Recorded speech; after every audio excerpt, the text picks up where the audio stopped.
ambil minimal 2 jam pembelajaran untuk melakukan razia. Apabila ada anak yang kabur, itu akan kami datangi di hari selanjutnya. Karena kalaupun di hari itu dia sudah wanti-wanti nih, oh kayaknya di hari ini kita jaga-jagalah, takut nanti ketemu sama Pak Ian atau ketemu sama Bu Mei atau yang lain kan, jaga-jaga. Jadi di hari berikutnya kami tanpa aba-aba masuk ke kelasnya nih.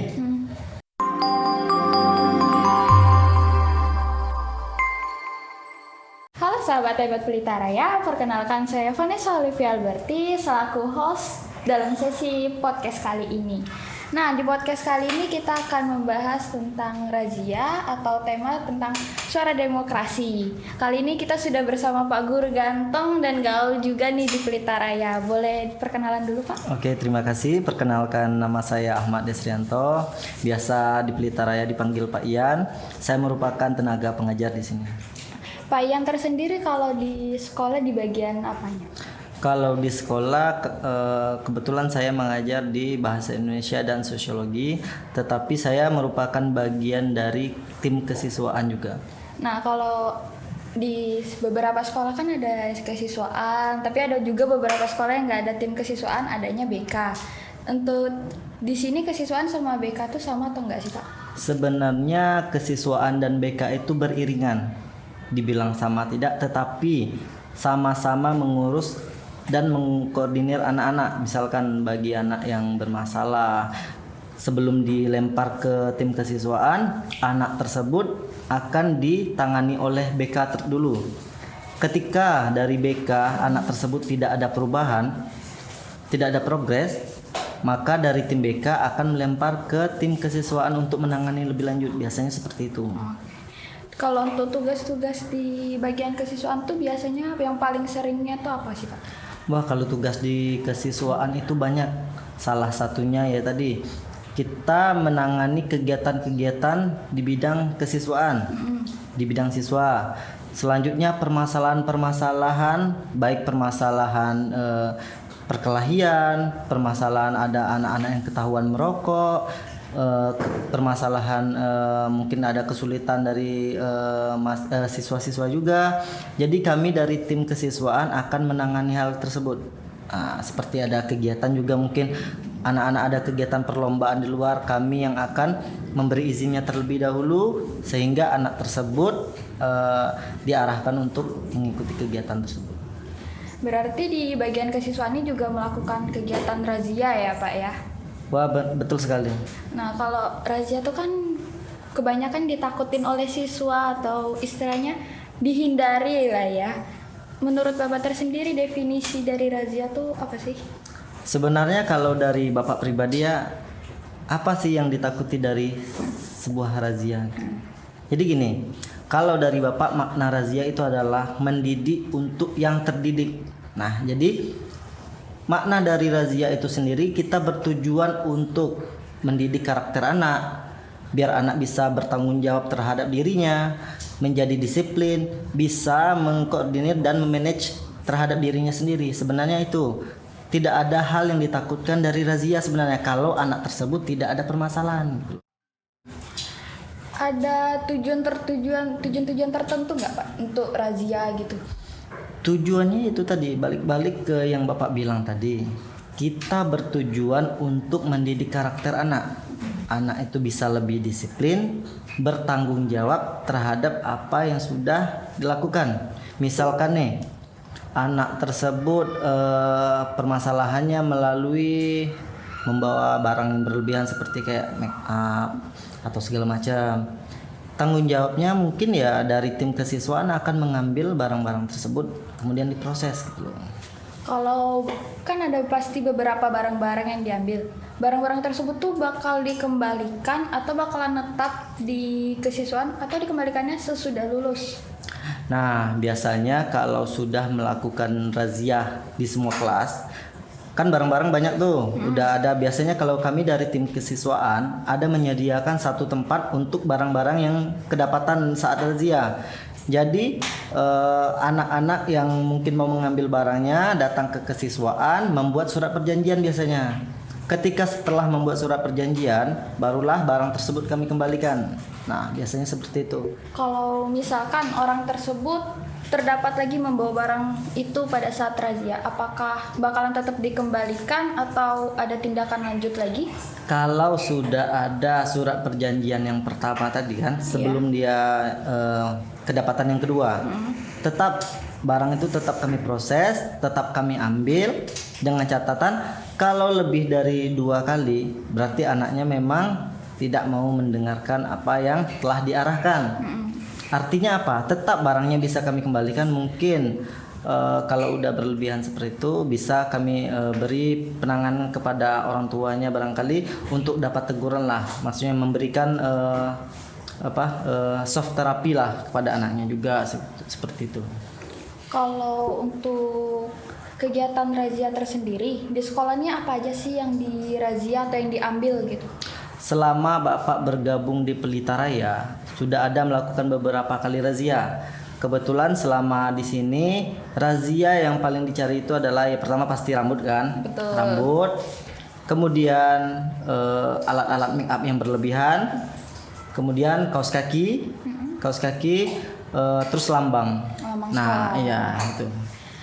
Nah, di akhir-akhir ini kan atau di awal tahun kemarin itu sempat ada viral video tentang razia sekolah itu di mana para OSIS menghancurkan make up.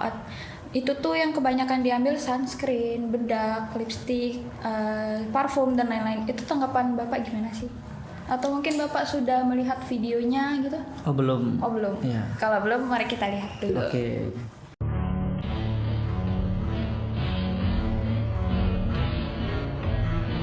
Ditertibkan di sekolah. Bukannya sedih? Kita sudah melihat cuplikan video nih Pak tentang video yang viral di awal tahun kemarin. Tanggapan Bapak tersendiri tentang video tersebut gimana sih? Sebenarnya setelah Bapak melihat cuplikan video yang tadi ditayangkan itu cukup miris ya. Masalahnya begini, too much, berlebihan. Karena apa? Dari Pelita Raya sendiri kita punya aturan tersendiri untuk mengambil barang dari anak. Misalkan nih, kalau sekiranya barang-barang itu merupakan kebutuhan kayak sunscreen, deodoran, misalkan parfum, itu tidak diambil. Karena apa? Karena itu sebuah kebutuhan bagi anak tersebut. Nah, jadi kalaupun tidak memakai itu, mungkin anaknya ada yang bau ketek kan, mungkin sunscreen itu untuk penangkal matahari. Jadi kalau diambil pun itu sebenarnya tidak masuk ke dalam kriteria kita. Tetapi kalau sudah yang namanya seperti alat-alat make up, maskara misalkan blush on, itu dari tim kesiswa akan mengambil barang-barang tersebut karena dianggap berlebihan. Nah, seperti itu. Nah, itu kan baru dari yang sisi perempuannya nih Pak. Kalau dari sisi laki-laki ini kan banyak nih yang bertanya-tanya kayak kenapa sih cowok tuh rambutnya harus dipotong gitu. Kan nggak mengganggu pembelajaran tuh kalau misalnya rambut. Ya, beberapa siswa juga pernah ngomong ke Bapak, Pak, kenapa sih rambutnya itu dipotong? Kan nggak ganggu pelajaran. Sebenarnya begini, seperti yang Bapak tekankan di awal tadi, kita mendidik untuk menjadi yang terdidik, bertujuan untuk mengajarkan kepada siswa untuk menjadi anak yang terpelajar, disiplin dan bertanggung jawab. Nah, mungkin kalau Bapak ambil dari kejadian seperti dulu, misalkan nih di masa Orde Baru itu banyak siswa yang rambutnya panjang, yang bajunya pun kancing yang di atas nih seperti ini dibuka satu kan. Nah, itu memang di zaman itu karena siswa ataupun mahasiswa itu bertentangan dengan apa yang dibuat oleh pemerintah. Jadi mengapa waktu itu siswa-siswa banyak yang bertentangan dengan aturan-aturan, anti aturan lah seperti itu. Makanya di zaman itu pun banyak siswa yang tidak rambutnya banyak yang panjang, bahkan kayak belah tengah atau segala macam itu tidak dipermasalahkan. Berbeda dengan kita yang ada di zaman sekarang. Kita menekankan karakter anak di mana harus bisa disiplin, bertanggung jawab terhadap dirinya sendiri sebelum dia bisa bertanggung jawab terhadap Orang lain ya bisa bertanggung jawab terhadap dirinya sendiri terlebih dahulu, seperti itu. Karena kan cowok juga bakalan jadi pemimpin Nah, keluarga. iya. Gitu. Kalau dia tidak bisa mengurus dirinya, bagaimana mengurus Keluarganya keluarganya? nanti. Nah, ya seperti itu. Nah, kita kelas lanjut ke pertanyaan yang bisa dibilang mungkin terakhir atau bakalan ada pertanyaan lagi, nggak tahu ya. Tanggapan Bapak atau gimana sih pelaksanaan kegiatan razia yang ada di sekolah kita tuh? Kalau pelaksanaan razia itu biasanya beberapa hari sebelum razia itu kami dari tim kesiswaan itu melakukan rapat kecil-kecilan lah. Maksudnya menentukan hari apa yang akan tepat untuk kita melakukan razia. Setelah kita berhasil mengumpulkan beberapa asumsi ini dari tim-tim kan, barulah kami menginfokan nih kepada wali-wali kelas. Biasanya kami menginfokan melalui grup.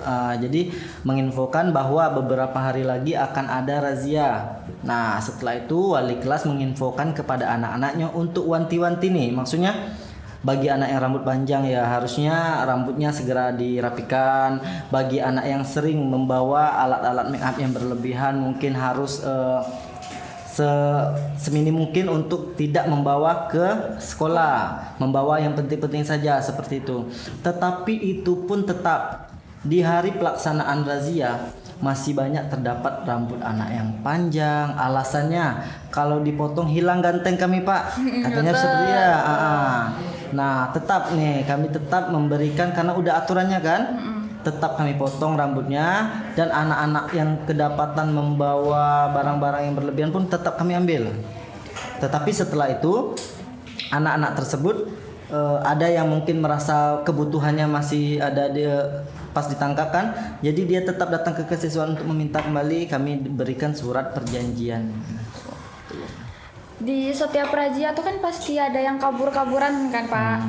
Itu kalau misalnya kedapatan dengan bagian kesiswaan nih, kayak orang ini kedapatan kabur, itu biasanya kan yang cowok-cowok tuh karena nggak mau rambutnya dipotong, itu dari pihak kesiswaan ada hukuman atau sanksi nggak karena kabur gitu? Jadi waktu kesiswaan itu terbatas ya, karena kita juga mengajar ya. Jadi di satu hari itu kami mengambil minimal 2 jam pembelajaran untuk melakukan razia. Apabila ada anak yang kabur, itu akan kami datangi di hari selanjutnya.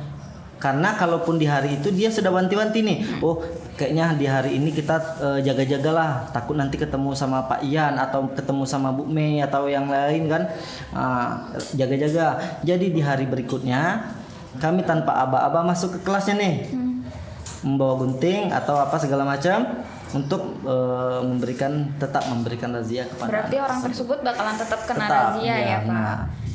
Nah kalau di sekolah kita kan diperbolehkan tuh untuk membawa handphone, tapi ada juga di beberapa sekolah yang tidak memperbolehkan membawa handphone. Di sekolah-sekolah yang membawa handphone tuh ada beberapa yang handphonenya harus diperiksa atau dirazia. Kalau untuk di sekolah kita tuh bakalan dirazia atau enggak Pak? Sebenarnya itu privacy ya. Iya. Privacy anak. Kenapa? Banyak anak yang komplain, Pak, razia jangan handphone lah, karena itu kan ada privasi kami, mungkin ada aib-aib kami yang tidak perlu diumbar ke orang lain. Oke, jadi tujuan kami sebenarnya tidak untuk melihat aib-aib yang tersebut atau apalagi melihat isi chat.